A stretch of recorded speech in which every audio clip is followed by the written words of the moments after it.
We are going to proceed with having some voices of young people that have done a lot, who are accomplished, but also who live this idea of reconciliation, of overcoming obstacles. And I'm really honored to bring these voices of the youth, some of the delegates that we have, one coming all the way from India and the other from Pakistan.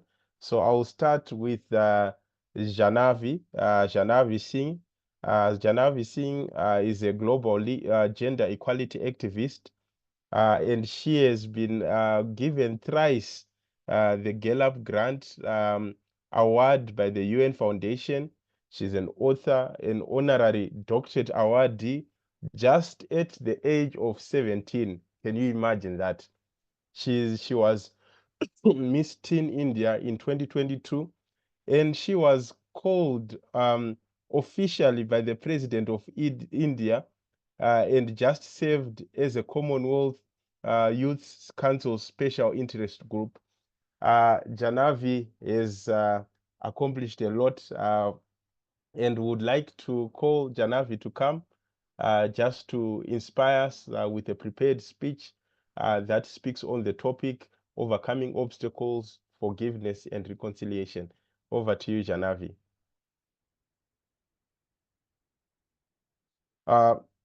So I'll start with Jahnavi, then Yeah. Habib. I'll go. Then I'll also share with your bio first. So over to you, Jahnavi. Namaste, everyone. This is Jahnavi from India, and I'm really looking forward for this conversation with my fellow delegate Habib. And I hope we all are having a great time. So today we are going to be discussing about something that you all must be aware about: the India-Pakistan conflict. And this conflict is something that is affecting both the nations and the people of both the nations. But I would like to start by telling all of you that the major conflict in my country related to Pakistan is terrorism and the attacks that happen unnecessarily. It all started in 1947 when the partition happened, and people were just suddenly divided into two nations called India and Pakistan. India being the Hindu majority and Pakistan being the Muslim majority. And the people who used to live like brothers with each other got separated as people of two different nations. And all of the trauma started from then only. A lot of people had to change their homes, and this entire partition made people feel divided. India Pakistan have had four wars with each other, but the last Kargil war just increased all sorts of hatred for each other. I feel that the Kashmir conflict is something that always triggers all the Indians because Kashmir is our real beauty and we are never ready to share Kashmir. I'll not only talk about my side, but considering the Pakistani side, I feel that the people there in Pakistan feel left out and they feel that a lot of resources were given to India during the time of partition because we were the majority and some sort of partiality happened with them. And I feel that it was just left ignored being the Muslim country.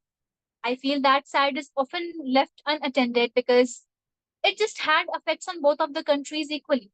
A lot of animosity Pakistani people have for India, and that is totally understandable but from my side because, and you know, being someone who just understands all of this very well, but then also I feel that there is a need for us to understand that war is never the way for peace. We can never bring peace by fighting with each other, by killing each other. And talking about the most basic step for forgiveness and reconciliation is communication, talking to each other, sitting with each other, the diplomatic approach, the political approach.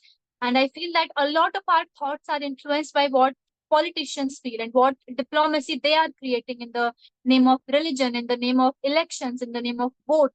It is just strongly influenced by that. And we can take these small little steps like we can make ceasefire agreements, we can work on counter terrorism collaboration, we can cooperate with each other economically so that we are able to help each other in development because India and Pakistan both are developing countries, both need to develop a lot. And if we collaborate with each other, because I feel that these are the two countries who should be the closest to each other, because we are one, we were one, but still we are someone who are always considered as enemies and people who just fight with each other. And that just, triggers me a lot being a human. I feel that, and the most important part is that teaching the new generation the correct history and not feeding them hatred in terms of education. Because this is what is done in both of the countries, in the name of religion, in the name of, I'm a Hindu and we call it dharma. In the name of dharma, in the name of mythology, we teach, children to hate each other. But if this does not stop, how can we expect the young generation to come forward as bridge builders? Because then we are just feeding hatred, and how can we expect love? And war is something, and hatred leads to war. I feel that reconciliation can only happen when both of the parties sit together and discuss what is that one thing which is making us fall apart, and how we both can work on it for changing things for the good. I feel that, being an Indian, it was just dissolved in our blood to hate Pakistan. I don't know why, if it makes sense or not, but we have always been taught that, they are your enemy country and you can't be friends with them. But trust me, I have some Pakistani friends of mine who are really good and we only have love for each other. We support each other when we need. And I feel that being an Indian who loves her own country, who can do anything for my country's pride, I have never hated a Pakistani because I know it is how the big people, the politician wants us to think, because that is their vote bank and that is where they come in power for. But we are the young generation and we know what does it mean, and what does it take to be developed? What does it take to be civilized and call each other good humans and be friends with each other?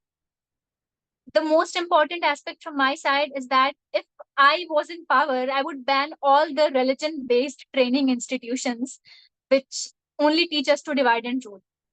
So that was all that I had to say. And I'm really looking forward to hear what Habib has to say. Thank you. Thank you so much, Jahnavi. And it's a real honor to hear you speak passionately. So I'm now going to give the platform to Habib Raza. Um, Habib Raza is a final semester student from Pakistan and he was aspiring to pursue a career and develop in the development sector. He has worked with non-profit organizations, including Teach for Pakistan and the Aspire Institute, and has participated in the Unleash Innovation Lab for the promotion of SDGs. So I'll give the to hear from Pakistan, Habib, over to you.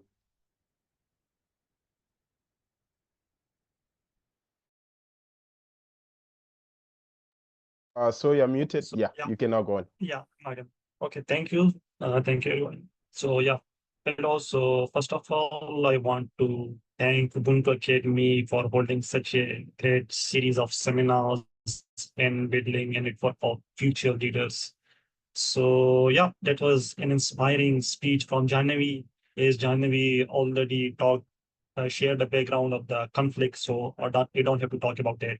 So, I will come to the main topic. So, as Jahnavi said, that there always been tension between Pakistan and India, and it's going on since 1947. And it's a history that we cannot ignore. But I believe that it shouldn't define our future. So since I was born, like for the last 22 or 23 years, there has been tension between Pakistan and India, and the conflict is going on for more than 70 years. And that's a long time. So, and I usually come across the news reports of soldiers fighting on the borders, killing each other, and families separated. And yeah, like we are basically killing each other on borders, soldiers fighting all the time. So basically, we are stuck in the past, unable to move forward. And the media and the political figure, as already Jahnavi talked about, that it's paint a dark picture that we are enemies, that Pakistan and Indian are enemies, and uh, common people in Pakistan and India both, they are easily get influenced by this narrative, and usually the media link it with religion. So, but personally, as Jahnavi already shared it, that most Indian, just like most Pakistanis, want peace and prosperity. we are done with this war. Like, it's been going for the last 70 years, and now we want to go toward peace. Let me share my personal experience with Indians. So in 2K20, I was lucky enough to go on exchange program to Japan. And guess what? The best friend I made was there was in India. His name was Rishi. This was my first interaction with any Indian directly. It was then that I realized that Indian are so nice people, and we have so much in common, and we share the same culture. We speak the same language. We eat the same food, and we have everything in common. Like, we were once in the same country. And last year in Rwanda as well, I met so many amazing Indian minds at the SDG Innovation Lab. I work along with them. We work together on SDGs ideas. So working along with them was just, they were very friendly and kind and just amazing. My personal experience with Indian was just amazing. So yeah, it's frustrating to see that the conflict going on for such a long time. And yeah, it's sometimes, it's exhausting. So sometimes I think, why can't we just get along with each other? So what we can do personally, I think, to go for the reconciliation is to first we have to do is to letting go of the anger and building the empathy for each other. Without that, I don't think we can go for peace, or we can go for reconciliation. So we have to understand each other. We have to build empathy for each other.